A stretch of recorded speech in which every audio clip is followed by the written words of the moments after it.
नमस्कार सर। नमस्कार। सर क्या नाम है आपका? मेरा नाम गोपाल दास। सर कहाँ के रहने वाले हैं आप? मैं उत्तराखंड नेपाल बॉर्डर। सर संत रामपाल जी महाराज से नाम दीक्षा आपने कब ली? 1 मार्च 2009 को लिया था। सर संत रामपाल जी महाराज से नाम दीक्षा लेने से पहले आप क्या भक्ति साधनाएं करते थे? सन 2000 से मुझे लगन लगी थी। आहा, याद है मुझे वो बम्बई में जब मैं सुनता था अडगड़ानंद स्वामी जी का, आसाराम जी का, तब से मुझे लगन लगी थी कि अब मैं पता करूंगा। इतनी लगन लग गई मेरी, अरे बाबरे बाबरे। मैं जितने भी संत दिल्ली बम्बई जहाँ हो उनको वहाँ जाके अटेंड करता था सत्संग सुनने के लिए, सिर्फ ऑनली ड्यूटी में एब्सेंट करके 15-15 दिन। जैसे सतपाल जी महाराज का गुड़गांव में हो गया, 1 हफ्ता ड्यूटी में नहीं गया मैं। जैसे आसाराम जी का बम्बई में हो गया, मैं बम्बई जी में जाके अटेंड करता था। कृष्ण मिर्जुल जी बिंद्रावन के, उनको सत्संग सुनने के लिए मैं ड्यूटी एब्सेंट करके वहाँ जाता था। मैं पूजा भी करता था राम की। बोला मुझे उस परमात्मा से मिला जो सबसे सर्वशक्तिमान है, ये भक्ति करता था मैं। भक्ति यही करता था, मेरे 24 घंटा मेरा ये मुख से वचन आता था। उस पर सबसे बड़ा भगवान कौन है, इसमें मैं रह गया। इसलिए 10 साल तक गुरु धारण नहीं किया। मेरे दोस्तों ने सबने किया, मैंने नहीं किया। सर आपने बताया कि आप सबसे बड़े भगवान की खोज में थे। उसके लिए आप सभी संतों के पास गए, सुधांशु जी के पास गए, आसाराम जी के पास गए। किसी ने राम को बड़ा बताया, किसी ने दुर्गा माता को, किसी ने श्री कृष्ण जी को बड़ा बताया। तो सर आपकी ये खोज पूरी हुई, आपको सबसे बड़ा भगवान मिला। जैसे मुझे 2009 में वो बुक मिली, भक्ति सौदागर बुक मिली 2009, 1 फरवरी, कालिका मंदिर ओखला में तेजेंद्र भगत जी ने मेरे हाथ में बुक पकड़ाई। सेंट्रल बैंक का मैनेजर है वो आदमी, दिल्ली में। बुक पकड़े, जैसे मैंने वो बुक देखा, अरे तेरी तेरी तेरी 8-10 पेज क्या पढ़ा था मैंने। रात को फोन किया उसको, हे भगवान, भगवान तो ये है भाई, मिल गया मुझे। अब पता चला ये तो इतने बड़े भगवान। उसको मैंने फोन किया रात को, मुझे ले चलना है वहाँ आश्रम ले, तो अब पहला गुरु धारण करूंगा। इसी चक्कर में मैं था। अब मुझे पता चला कि सबसे बड़ा सर्वशक्तिमान भगवान कौन है। उन्होंने बोला अच्छा अभी सो जाओ, मैं तुम्हें कार में मेरी ले जाऊंगा, नाम दिलाऊंगा। फिर उन्होंने मुझे 1 मार्च को अपनी कार में बोला संत रामपाल जी के आश्रम में वहां ले गए और उनसे नाम दीक्षा मुझे दिला दी। सर आपने बताया कि आपने सभी संतों के 10 साल तक सत्संग सुने, लेकिन किसी को अपना गुरु नहीं बनाया, क्योंकि आप एक खोज में थे कि मेरे को सबसे बड़ा भगवान मिले। और संत रामपाल जी महाराज की शरण में आने के बाद आपकी वो खोज पूरी हुई। तो संत रामपाल जी महाराज से नाम दीक्षा लेने के बाद क्या आपको कोई लाभ भी मिले? जैसे मैंने नाम लिया वहां से 1 मार्च को, उस दिन से मैं 4 महीने फर्स्ट नाम जो दिया गुरुजी ने, जो मेरे मैं याद है मुझे, जो मेरे फंसे हुए पैसे पीएफ में 3-3 जगह पैसे लटक गए। अरे अचानक नहीं देने वाले, बैंकों में पैसे आने लगे मेरे। मैं तो हैरान रह गया, इतने चंगा हो गया, इतना खुश हो गया मैं। अरे इतनी आनंद क्यों है मेरे को अंदर से। चारों तरफ से पैसे, 3-3 जगह से बैंकों में पैसे आ रहे मेरे, जो कभी नहीं देने वाले थे वो भेज रहे हैं। और 3 जगह पीएफ का पैसा आ गया, जो कभी ठेकेदारी में पीएफ देते ही नहीं है। हे भगवान, ये अक्षर में 4 महीने भी नहीं हुए थे, वो गिना रहा हूं मैं आपको। अब उसके बाद का आगे का मैं गिनाऊं, ओहो। फिर मैं गांव गया नाम लेने के बाद। गांव से पूरी परिवार बीमार थी, दमा थी वहाँ परिवार को, मिसेज दमाग थी, बच्चा तो फेंट हो रहा था वहाँ, पूरी तरह खा रहा था, नीचे से जा रही थी, पूरा बेहोश पड़ता था बच्चा। जैसे उनको यहाँ लाया, सोने के लिए बिस्तर नहीं था, परिवार साथ में कहाँ रहे। एक रिश्तेदार के घर रहा, वो बोला भाई कपड़ा तो नहीं होंगे। मैं बोला भाई मेरे पास 1000 रुपये, 800 रुपये का मैंने एक रसे गद्दा खरीदा, 200 बच गए भाई मेरे पास। याद है मुझे वो दिन लाजपत नगर में नौकरी लग गई मेरी, मालिक ने पता नहीं नौकरी लगा दिया, ऐसी नौकरी लगा दी। अब वहां से शुरू हुआ, नाम भी मिला, नौकरी भी लग गई, रोटी नहीं मिल रही थी, किराए में मकान लिया, किराए में रहता था। फिर अभी में शुरू हो गया किराए में रहना, नौकरी में तरक्की हुई। मैंने 20 साल बम्बई में नौकरी करी। 20 साल की कमाई मैंने भाई को भेजता रहा, उसने ज़मीन गांव में ले ली, मैं गया नहीं गांव में, ले लिया है क्या जाना है। उसने अपने नाम पे ज़मीन कर दी, मेरी भी उसी के नाम पे थी पूरी ज़मीन। फिर मैंने भाई को बोला मेरे नाम पे आप कर दे भाई ज़मीन, और उसने नाम पे ज़मीन नहीं किया मेरे नाम पे। फिर मैं बच्चों को लेके दिल्ली आ गया। फिर मैं गुरुजी से अर्ज किया ज़मीन हड़पने की, 13 साल बाद गुरुजी से अर्ज किया। गुरुजी ने बोला बेटा तेरी ज़मीन मिलेगी, झगड़ा मत करना।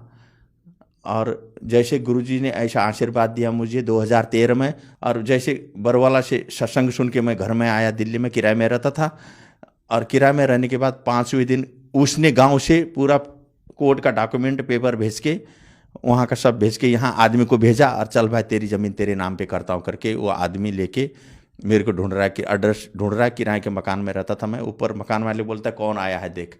जैसे मैंने देखा वो तो गाँव का आदमी है। घर में आया, पूरा डॉक्यूमेंट टेबल में रख दिया, बोला ये देखो पहले तुम्हारी ज़मीन जो थी वो तुम्हारे नाम पे करने वाले है, अब चलो भर के। जैसे वहाँ से भी फ़ोन आ गया उसका भाई का, बोला आजा तुम्हारी ज़मीन तुम्हारे नाम पे करता हूँ। ये हम अनहोनी हो गए। घर में बाल बच्चे बीवी बड़ा खुश हो गई। ये जैसे मैं गया गांव में, उसको बोला चल फिर नाम पे कर दे। जैसे गए कोर्ट में, आहा वो देखते ही बनता है पसीना पसीना हो गया वो पूरा। 80 लाख की मेरी जमीन, आज की नहीं 2013 की बात बता रहा हूँ, 80 लाख की उस टाइम पे वो जमीन। अरे 1 लाख तो मांग लेता, 2 लाख 5 लाख तो मांग लेता। पसीना पसीना हो गया कोर्ट में जब नाम में डाल रहा था। हालत खराब होगी उसकी, लेकिन बोल नहीं पा रहा है। मेरे मालिक की कृपा है भगवान, याद है मुझे वो बात। तब से मैं अब इतना विश्वास करता हूं कि बस तब से मैं लगा हूं पूरी तरह मालिक के शरणों में लगा हुआ हूं। रामपाल जी की कृपा से ये सब बोलने के बाद 5वें दिन ये काम हुआ जो 13 वर्ष से नहीं हो रहा था ये काम।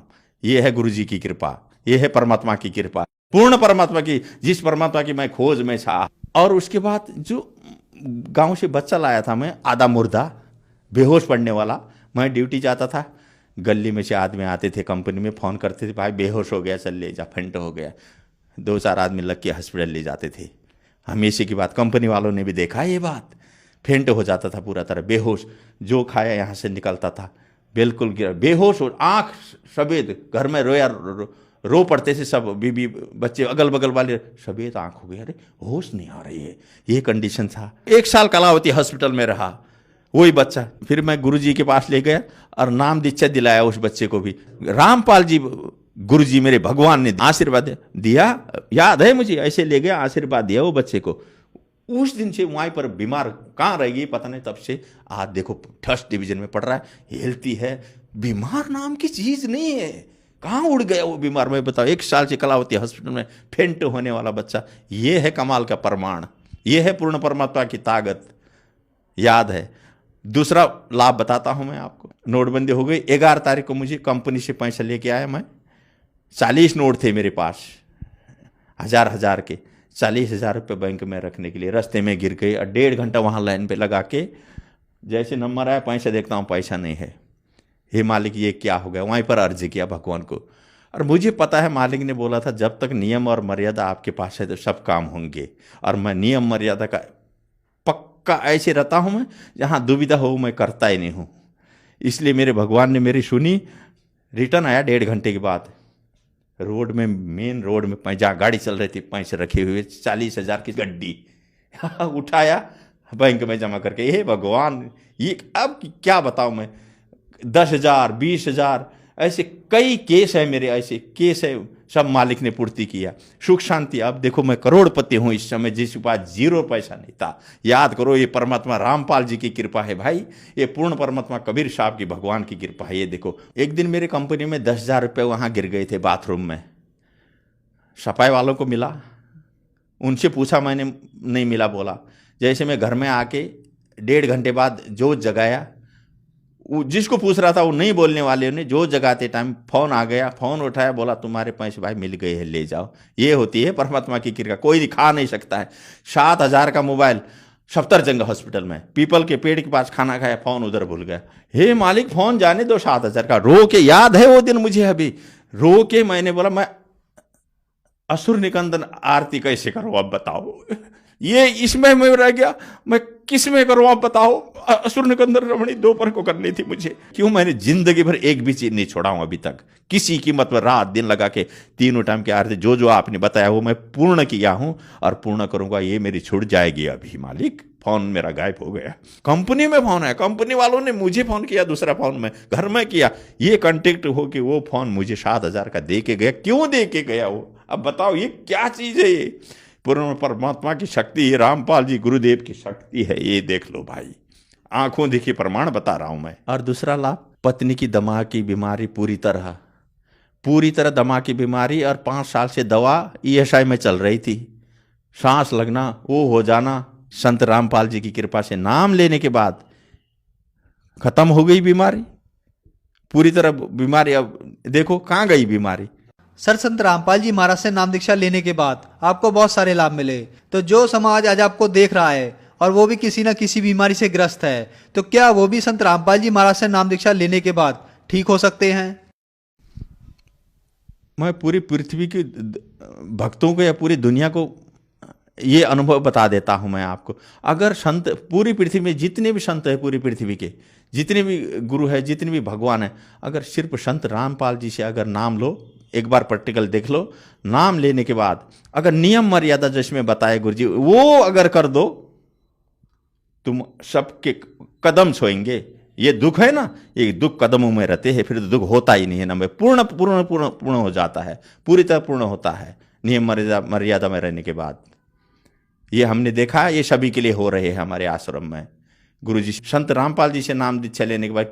सर, आपने बताया कि आपने सभी संतों के सत्संग 10 साल तक सुने, आपको एक सबसे बड़े भगवान की खोज थी, फिर आप संत रामपाल जी महाराज की शरण में आए, वहां आपकी खोज पूरी हुई। तो हमें आप ये बताइए, उन संतों के ज्ञान में और संत रामपाल जी महाराज के ज्ञान में आपको क्या अंतर दिखा?